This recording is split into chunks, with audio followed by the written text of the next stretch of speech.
Hey guys, this is Aaron with Arnis. Just wanting to do a quick video about the 12 angles of attack that we use in our particular class. Now I know with Arnis and Kali and Eskrima and all the different groups that meet and do Filipino martial arts, some people have more than 12 angles, some people have less than 12 angles. Some people simply use the clock face to kind of describe angles of attack. That's all great, it's all good.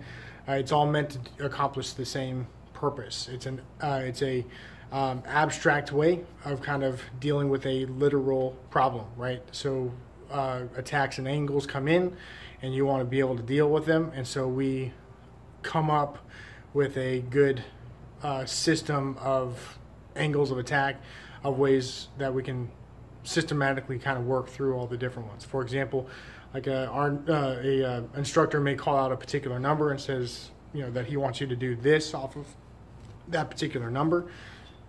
Everybody then is on the same page and they know what type of strike to deliver and what type of strike to expect. Now the eventual goal is, once you've worked through all the different numbers, then you should be able to go from 1 to 12, defending yourself and countering all the different types of attacks. Also, then the next step after that is to be able to receive them randomly. So for your partner and you yourself have to know the numbers well enough to be able to randomly give the strikes and then also randomly receive them, and to be able to counter them and do whatever you're going to do from when they're not in order, right? So let's go through the 12 angles real quick. Right before we start, I'm going to be doing everything from the right hand. But for all you left-handers, it's no different. It's just a mirror image of what we're going to be working on. For example, the number one strike is always going to be a forehand downward strike to the temple. Okay, so it's going to come from my weapon side shoulder. It's going to come down at an angle. It's not a horizontal, it's not a vertical, it's just somewhere right in the middle, where it's going to come right down and it's going to hit the temple. It can also be a shot to the collarbone. But for our class purposes, we always use it as a shot to the temple. Okay, so that's going to be for a right-hander. For a left-hander, it's exactly the same thing. It's still a forehand downward coming from the weapon side shoulder. So in this case, if I'm left-handed, it's coming from my left shoulder at the temple, right? So it's going to impact on the opposite side as somebody who's doing it right-handed, but that doesn't matter because it's still the same movement, whether you're doing it right or left-handed. Okay? All right, so you already know move number one, or angle number one, which is a strike to the temple, right? Whack. Number two is just going to come from the non-weapon side. So it's a backhand downward strike to the temple. Okay? Three and four are going to be shots to the ribs or the elbows, whichever one's exposed, right? And it's a horizontal shot. So 3 and then 4. 3 being the odd number is going to come from your weapon side. And then 4 being the even number is going to come from your non-weapon side. The only exceptions to that are the pokes, and we'll get to that right now, actually. Number 5 is a thrust. Now, this is not your typical fencing thrust where you're trying to get the maximum amount of range between the tip and yourself.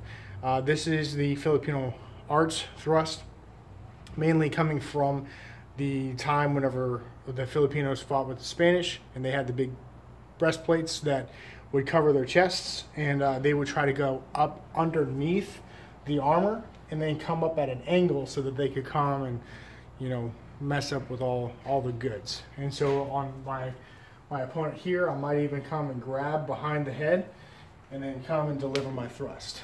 Okay, so that's a number 5. So far we've done 1, 2, 3, 4, 5. Okay, 6 and 7 are also pokes. They're also thrusts, and they're going to be a downward thrust right above the collarbone. Again, this one has historical significance because, again, that breastplate that the Spanish would wear would have a large lip on the top collar of it. And what that was meant to do is, as somebody was coming in with the sword, they would stop on the breastplate, and then they would try to slide up so they could cut the neck, and that large collar would stop that. But inadvertently, it became a funnel for a downward type thrust going into the upper collarbone. And so that's what this is. It's going to be a downward thrust to the collarbone, but because it's a thrust, it's going to come from our right side, and even though it's an even number. So even number 6, and then 7 is going to be another thrust. And this one's kind of a weird one because you're going to come around and you're going to thrust like this. You might be saying, okay, Aaron, when am I ever going to use a thrust like this? Or whenever am I ever going to use a thrust like this, for that matter. These are legitimate targets, maybe for the angry girlfriend, type of ice pick, knife stabbing motion. Or maybe I'm tangled up with somebody and I'm fighting with them, and then all of a sudden I think, okay, you know what, I could poke my thumb into their eye. And that same motion is going to be that same thing that I'm doing here. Again, not meant to be literal. It's just meant to give us kind of the basic rough neural pathways and build those different muscle memory, if you will, to start dealing with this kind of stuff. One of the best ways to defend against an attack is to use it, right? So 6 and 7, 8 is a strike to the leg. Now we go back to where the evens are on our non-weapon side and our odds are on the weapon side. So 8 and 9. Then we go back to 2 pokes, 2 more pokes, except this one, these are going to be going to the eye. Excuse me. So 10 is to one of the eyes and 11 is to the other eyes. And again, they're reversed because they're pokes. Okay? So 10 and 11. And then number 12 is simply a downward right onto the crown of the head, vertical shot right onto the crown of the head. Okay? So that is the 12 angles of attack. We do this with control, which is what you were just seeing me do there. This is what we do in class. We typically don't make contact when we're using with control, especially if we're going up against a new student or you are a new student. We need to know that you're going to stop that inch outside of the target and not actually hit or be hit if you're a new student. But as you progress, some places will allow that little bit of contact. So if you're a new student and you freeze, no worries, no contact. But if you're a more advanced student and you freeze, then you should get that little tap to just tell you to wake up, right? And do something. So different places are different, have different philosophies about that, so certainly go with your instructor on that. The other way that we do it is with Wittig. Wittig is with stick recall, which is the whip, right? And this is not, this is a jab.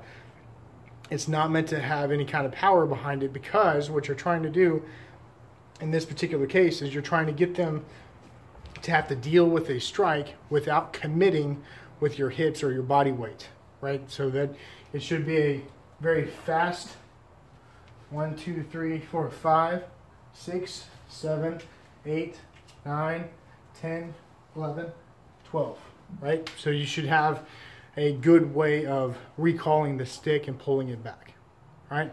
The last way is with the flow or with follow through, as some. And this, the way that we do this is that we switch 10 and 11 in our order, and that will allow it to flow through. And I'll just show you that real quick. So 1, 2, 3, 4, 5, 6, 7, 8, 9, 11, 10, 12. Okay? So if you did try to do, come off the number 9 as you're coming through, and then you try to pull it back to go to number 10, you'll notice that that feels real awkward. So it feels a lot better to come through 9 and go right up to your number 11 poke. Okay? Well, that's it. It's getting a little bit late, so I'm losing my light. Thank you so much for watching. Hit the like if you like it.